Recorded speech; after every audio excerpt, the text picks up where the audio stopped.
Aujourd'hui, le filmographe est consacré à la carrière de Veronica Lake sur Séance Radio par BNP Paribas.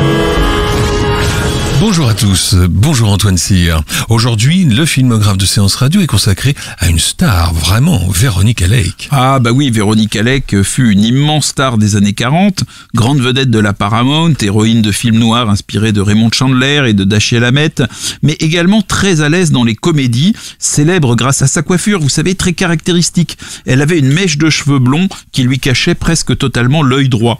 Cette coiffure allait devenir tellement célèbre que des dizaines de milliers de jeunes filles la copièrent, ce qui était à la fois un sujet de plaisanterie pour les humoristes et un sujet d'inquiétude pour le gouvernement. Veronica Lake et sa coiffure étaient une telle institution que dans Uniforme et jupon court en 1942 de Billy Wilder, toutes les jeunes filles d'un pensionnat arrivant à un bal arborent la coiffure de Veronica Lake. Elles sont toutes coiffées pareil. Et dans L'ombre d'un doute, qui est réalisé l'année suivante par Alfred Hitchcock, la petite Anne prie Dieu de bénir sa famille, Veronica Lake et le président des États-Unis. Et plus tard, en 1997, caché derrière une grande mèche blonde, Kim Basinger jouera le sosie de Veronica Lake dans LA Confidential. Et donc cette coiffure, cette fameuse mèche, eh bien figurez-vous que alors que la Seconde Guerre mondiale faisait rage, les autorités demandèrent à Veronica Lake de la changer et d'adopter une coiffure plus fonctionnelle, parce qu'elles avaient peur que les jeunes filles employées dans les usines d'armement ne se prennent les cheveux dans les machines-outils ou ne soient accidentées parce que leur champ visuel était réduit. L'actrice obtempéra, et c'est ainsi qu'en 1946, par exemple, dans l'excellent film Le Dahlia bleu, son troisième film avec Alan Ladd, la mèche qui couvrait son œil droit dans leurs deux premiers films a disparu. Et comme dans la légende de Samson, la perte de cet appendice capillaire coïncida avec le début de son déclin, alors qu'elle avait pourtant de vraies qualités d'actrice, une justesse de jeu, une légère distance source de mystère, une voix profonde et des yeux. Ah, des yeux.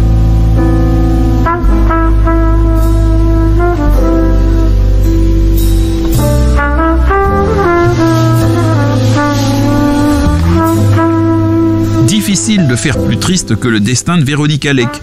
Difficile de faire plus rapide et insondable que la descente aux enfers qui fit suite à son immense, mais brève, gloire.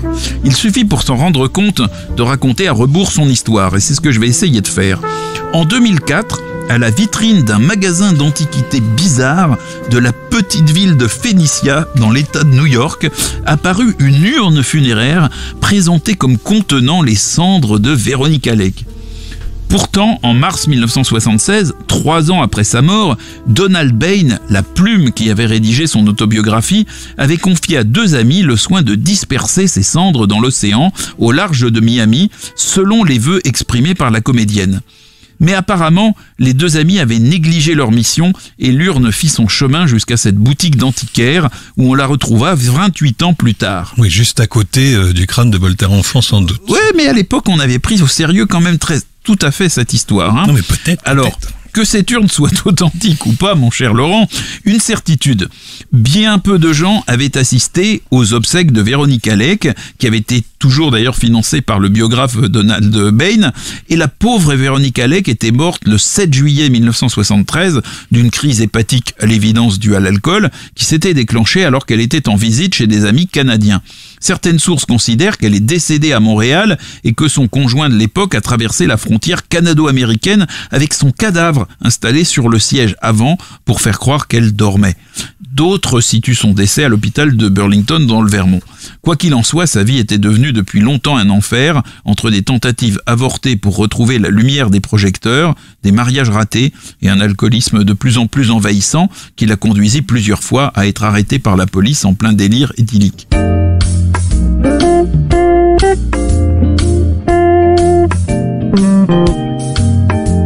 Au début des années 60, Veronica Lake fut repérée alors qu'elle était barmaid dans un hôtel de Manhattan. Suite à cela, la presse s'intéressa à elle. Elle refit surface et publia ses mémoires. Coécrite d'ailleurs avec le susnommé Donald Bain. Et donc ça la fit gagner un petit peu d'argent qu'elle investit entièrement dans la production d'un film d'horreur incroyable, Flesh Feast, réalisé en 1970 par un certain Brad F. Grinter. Qui avait été comédien, il avait 50 ans et il faisait ses débuts de réalisateur avec ce Flesh Feast. Alors cet apocalyptique navet surpasse de loin en abomination les films du célèbre Ed Wood, immortalisé par Tim Burton comme le plus mauvais réalisateur d'Hollywood. Dans Flesh Fist, Veronica Lake, le visage tristement vieilli par l'alcool, interprète une scientifique démente qui entreprend de rendre leur jeunesse à ses patients. Mais alors son traitement, son bain de jouvence consiste à faire dévorer le visage de ses patients par une espèce d'asticot particulièrement vorace et ensuite à leur reconstruire une nouvelle figure. Alors le scénario, déjà pas très ragoûtant, franchit une étape, et quelle étape dans la vulgarité, avec l'arrivée, tenez-vous bien, Je me tiens, je suis prêt à tout. Dites-moi tout. d'Adolf Hitler, En personne. qui n'est pas mort dans son bunker Bien sûr. et qui surgit de sa cachette, pour se faire rajeunir par cette savante folle Veronica Lake. Et alors, comme elle a eu sa mère déportée et tuée à Ravensbrück dans les expériences des médecins nazis, elle saisit le moment où Hitler est sur la table d'opération pour saupoudrer sur son visage toute sa réserve d'asticots. Autant dire que ce film n'eut aucun succès, engloutit les maigres économies de Veronica Lake et mit un terme à toute velléité de sa part de retour sur scène. Et pourtant, écoutez la bande-annonce. Don't miss Flesh Fist. Ne ratez pas Flesh Fist. C'est ce qu'elle dit, la courte bande-annonce. Ouais, bah franchement, s'il y a un film que vous pouvez rater avant de mourir, c'est quand même celui-là. Flesh Feast, the ultimate in horror. Living human bodies used in vile experiment ever devised. See Veronica Lake as the evil of vengeance smoldering in her unforgiving heart erupts on the screen in a grisly orgy of hideous horror. Don't miss Flesh Feast. Your flesh will crawl. Des retours ratés, Veronica Lake en avait déjà connu plusieurs à partir des années 50. En 1944, elle avait épousé le metteur en scène d'origine hongroise André de Toth, l'un des personnages les plus truculents d'Hollywood, connu pour s'être marié 7 fois et pour avoir eu 19 enfants et beaux enfants quand même, dont 2 avec Veronica Lake. André de Toth, le 4e borgne d'Hollywood après John Ford, Raoul Walsh et Fritz Lang. De Toth réalisa en 1948 un formidable western, Femme de feu, Ramrod en anglais, où l'actrice partage la vedette avec Joel McCrea, son partenaire dans Les Voyages de Sullivan, la comédie qu'il avait révélée en 1941. Dans ce film, une Veronica Lake au visage durci et aux expressions farouches s'oppose à un riche fermier local qui a fait main basse sur tout l'environ. Le contraste entre l'apparente fragilité de l'actrice et son personnage de femme forte est un des éléments qui donne au film toute sa saveur. Mais si elle est une femme forte, elle n'est pas une femme d'expérience comme le seront la Joan Crawford de Johnny Guitar ou la Barbara Stanwyck de 40 tueurs. Dans sa volonté inflexible de défendre ses droits, dans ce film, elle déclenche un engrenage infernal de la violence et du meurtre gratuit, qui est d'ailleurs le thème du film. Et Femme de feu est le premier western d'André de Toth, un western dans lequel il parvient à donner une vraie présence à ses actrices, écrivait déjà, avant Antoine Cyr, Bertrand Tavernier, dans la préface qui accompagnait les mémoires du cinéaste édité par Actes Sud en 98, 4 ans avant sa mort. Ouvrage fort truculent que je vous recommande.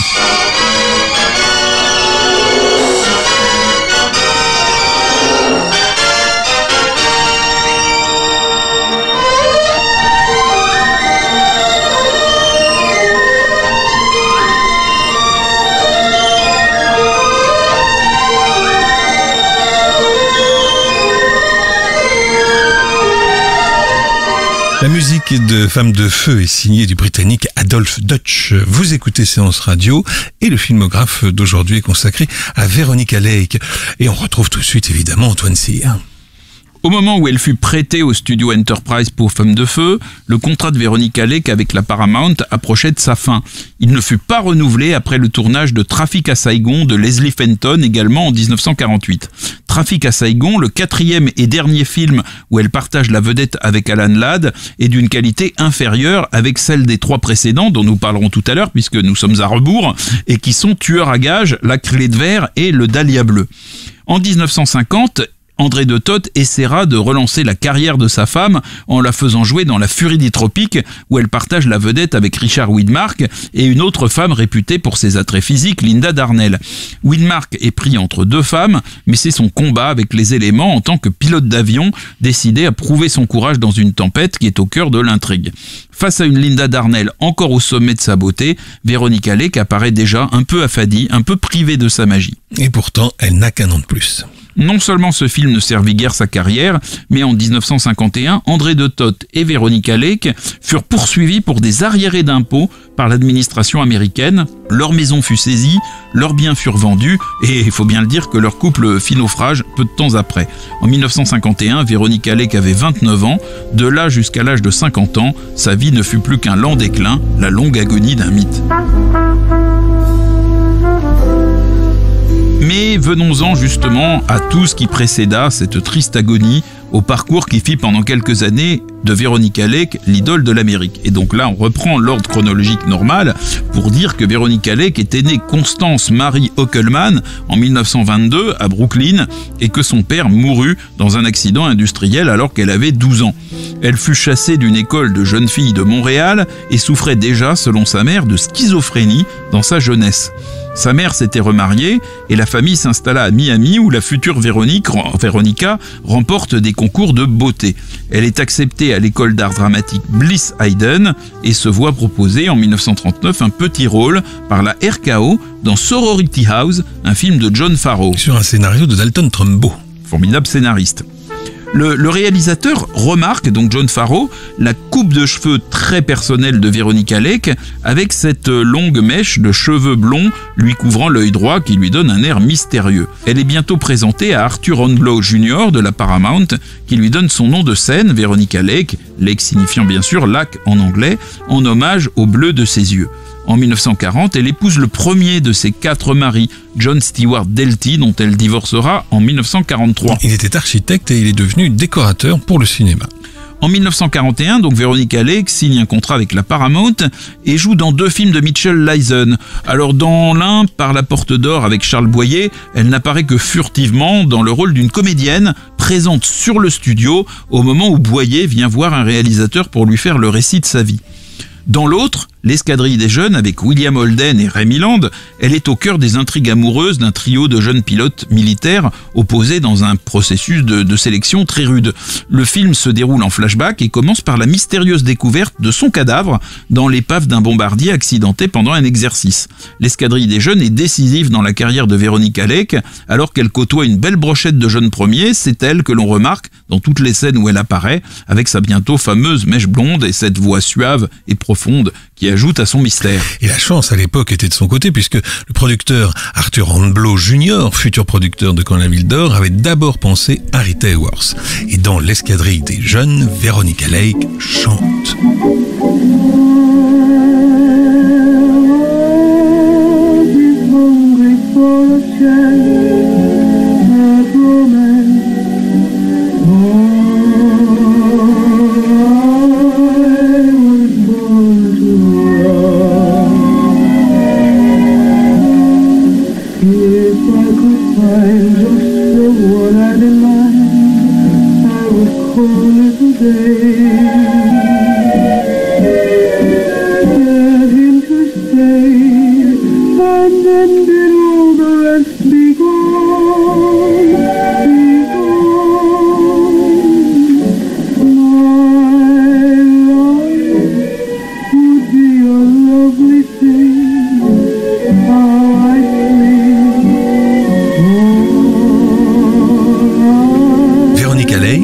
Born to Love, au tout début de L'Escadrille des jeunes en 2 mots bien sûr, c'est comme l'idole des jeunes, c'est pas absolument à table, on est bien d'accord. On retrouve Veronica Lake, toujours en compagnie d'Antoine Cyr, nous sommes en 1941.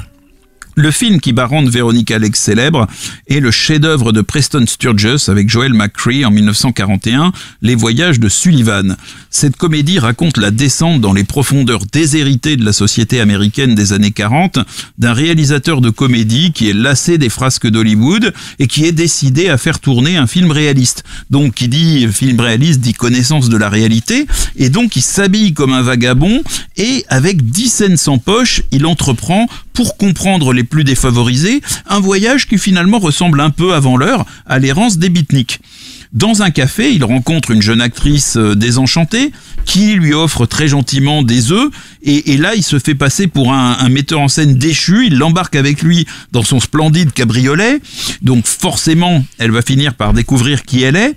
Après un passage par la case prison d'ailleurs, et elle décide de l'accompagner dans son périple. Joel McCrea sous son chapeau mou et Veronica Lake sous sa casquette forment certainement le plus élégant couple de clochards célestes jamais vu sur les routes américaines. Veronica Lake révèle l'étendue de son talent dans les scènes comiques, mais aussi dans des scènes mélancoliques où son minois boudeur est particulièrement émouvant. Et vous savez, à l'insu de tous, sauf de sa costumière bien sûr, la célèbre Edith Head, Veronica Lake tourna Les Voyages de Sullivan enceinte et même très enceinte, puisque les prises de vue s'achevèrent le 22 juillet 1941 et que l'accouchement eut lieu le 21 août suivant. Elle avait trop peur de rater le rôle si on la savait enceinte. Après la comédie sociale, le film noir, dans Tueur à gages de Frank Tuttle en 1942, Veronica Lake est aux prises avec un tueur psychopathe interprété par Alan Ladd, qui va l'utiliser comme otage et qui sera à deux doigts de la tuer, alors que manifestement la meilleure partie de lui-même en est amoureux. C'est un film psychologiquement assez violent pour l'époque, avec quelques ingrédients incontournables du film noir. La rencontre dans un train, la poursuite sur un pont, l'industriel véreux à la solde des nazis, le tueur sournois qui préfère les chats aux humains. Lorsque Alan Ladd s'assied pour la première fois à côté de Veronica Lake dans un train, elle le réveille en engageant la conversation et il relève son chapeau en lui disant d'un air très peu engageant « You're talking to me? What do you want ?» Bien que la célèbre réplique de Robert De Niro qui s'entraîne à jouer les durs en répétant d'un air mauvais « You're talking to me » ait été inspirée par un concert de Bruce Springsteen auquel Scorsese avait assisté, comment ne pas imaginer que l'échange entre Alan Ladd et Veronica Lake n'ait pas quelque part marqué l'inconscient du réalisateur quand il préparait Taxi Driver. You talking to me? What do you want?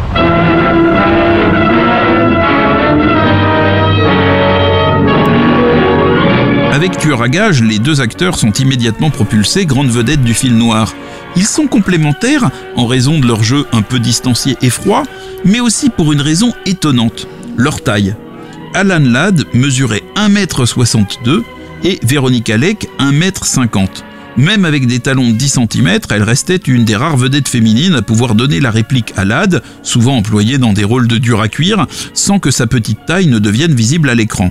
Une autre coïncidence particulièrement triste veut qu'Alan Ladd soit mort en 1964 à l'âge de 50 ans, exactement au même âge que Veronica Lake, et victime tout à fait comme elle du fléau de l'alcoolisme. Et au Neptune, le club où elle se produit dans le film, on reconnaît, si on est très attentif, faut être honnête, la débutante Yvonne de Carlo déguisée en sirène. Et c'est dans ce club, très aquatique donc, que Veronica Lake, en ciré noire et canne à pêche à la main, chante I've Got You.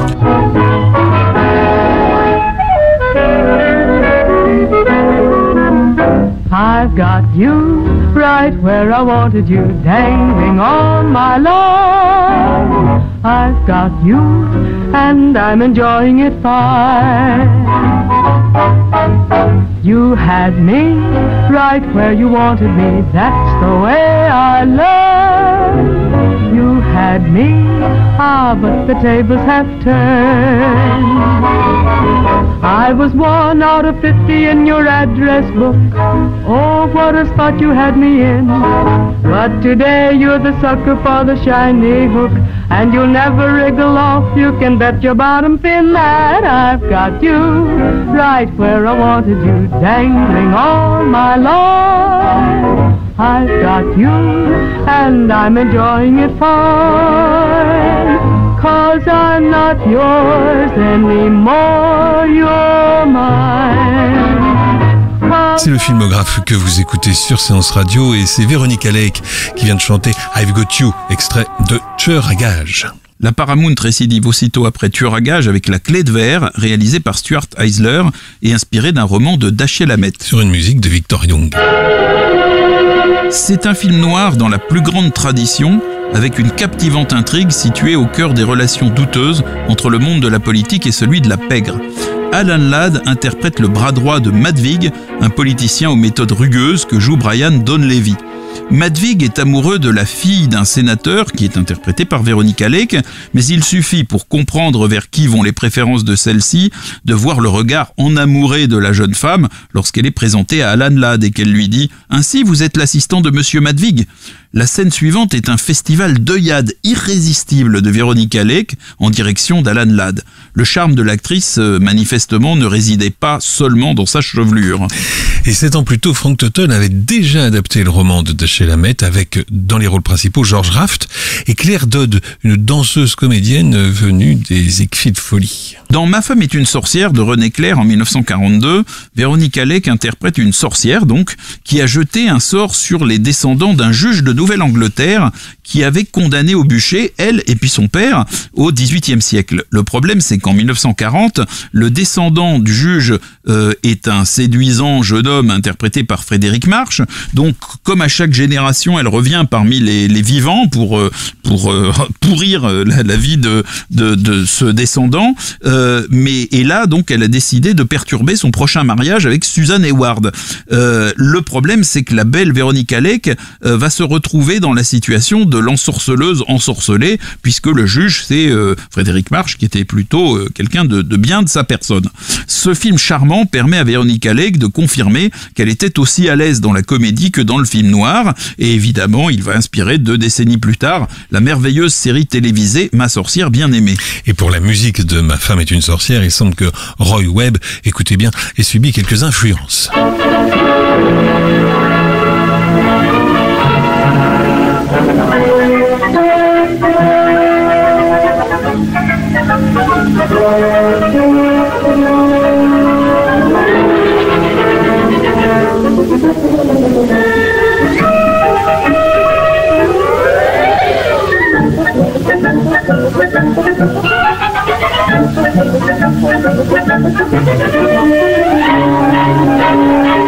L'ouverture de Ma femme est une sorcière, film réalisé et coproduit par René Clair et Preston Sturges en 1942. En 1943, Véronique Alec joue dans So Proudly We Hail de Mark Sandrich, aux côtés de Claudette Colbert et Paulette Goddard. C'est un film sur la vie de courageuses infirmières de guerre et sur leurs amours avec des soldats tout aussi braves. Ce film était rebaptisé en France 2 ans plus tard, Celle que fiers nous saluons. Avec un vrai talent pour le mélodrame, trop peu exploité, Véronique Alec incarne une infirmière dont le fiancé a été tué pendant l'attaque de Pearl Harbor et qui va se sacrifier pour sauver les autres membres de son unité. En 1944, elle tourne à nouveau sous la direction de Frank Tuttle dans The Hour Before Dawn, l'heure avant l'aube. Et là, ça va être un peu le tournant un peu malheureux de sa carrière, puisqu'elle y interprète une agente nazie qui est envoyée en Angleterre, où elle épouse un pacifiste que joue Franch O'Tone. Et là, donc, comme elle est une agente nazie, elle va utiliser sa position pour exécuter plusieurs missions d'espionnage et de sabotage. Et finalement, ce film va recevoir un accueil mitigé après tous les succès qui avaient précédé, et il va constituer le premier vrai échec de la carrière de Véronique Alec, dont le public n'a pas apprécié de voir la voix suave et les yeux enjôleurs mis au service d'un personnage aussi antipathique. Bon, antipathique, c'est peu dire. Non seulement c'est une nazie convaincue, mais elle envoie son père en camp de concentration. C'est quand même un peu... Et c'est Somerset Maugham, l'auteur du roman original, un roman de propagande, il le dit lui-même, et un roman qu'il détestait terriblement. En 1945, cependant, nouveau succès lorsque Alan Ladd et Véronique Alec se retrouvent pour la 3e fois dans Le Dahlia bleu, un film noir un peu oublié, peut-être parce qu'il est signé de George Marshall et non pas d'un des grands maîtres du genre.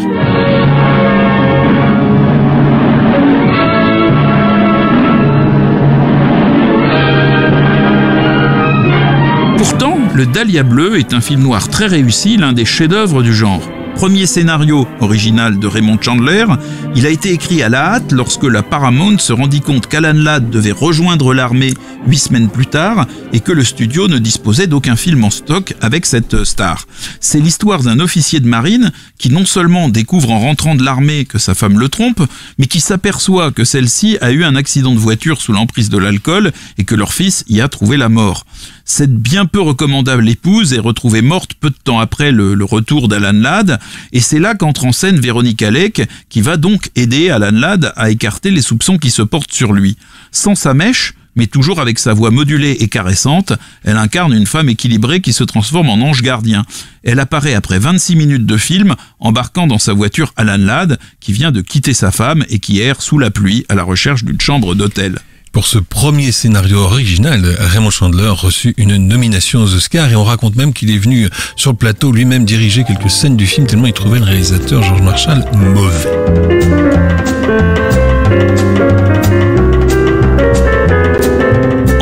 1945, George Marshall réalise un autre film avec Veronica Lake, la comédie policière Hold That Blonde, et ce rôle façon Carole Lombard était un des préférés de Veronica Lake. Pourtant, il ne va pas suffire à donner un nouvel élan à sa carrière. Elle était pénalisée par son caractère instable et par le fait que l'alcool, insidieusement, commençait à grignoter sa magie. Femme de feu, le western de son mari André de Toth, où elle joue une femme de caractère dans les somptueux décors naturels du Zion Park de l'Utah, fut cependant un succès. Le chant du cygne, hélas, d'une actrice de grand charme et de grand talent qui se perdit dans les méandres de la gloire et qui ne sut pas rebondir après ses premiers échecs. Merci Antoine. Le filmographe vous a été présenté par Antoine Cyr et Laurent Bourdon sur Séance Radio par BNP Paribas.